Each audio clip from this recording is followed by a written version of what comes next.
Hi guys, welcome back to my channel. Today I have a demo from Soak, Fizz, and Bubbles, and this is the Penny Clown Bath Bomb, who is super creepy looking.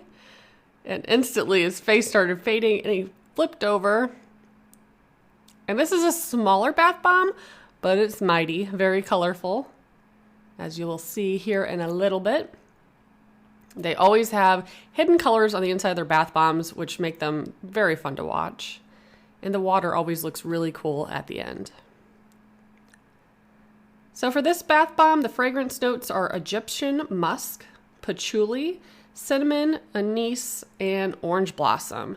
I thought it smelled really good. I could definitely smell the musk and the cinnamon.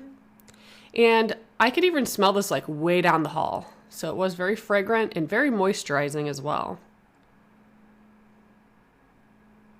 You can kind of see what it looks like in the middle. Color poking out the side.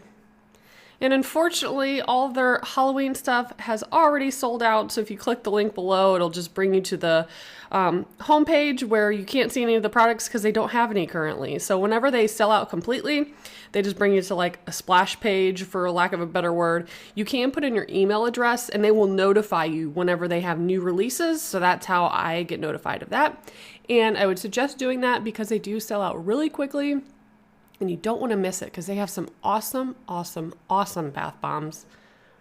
Definitely one of my top favorite companies. I mean, they don't have, well, actually, they do have some bath bombs that have stuff hidden inside. I've done a couple demos of those.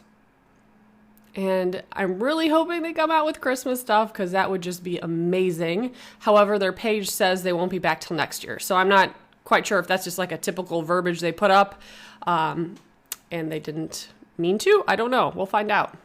But here's the water at the end. Kind of looks color changing because you could see the orange in one area, purple in another. And even when you mix it together, it still kind of stays separate until you mix it like really well. So it always looks very fun at the end. So that is what I have for you today. If you'd like to see more demos from Soak, Fizz, and Bubbles, I do have a playlist. So make sure you check it out. Bye guys.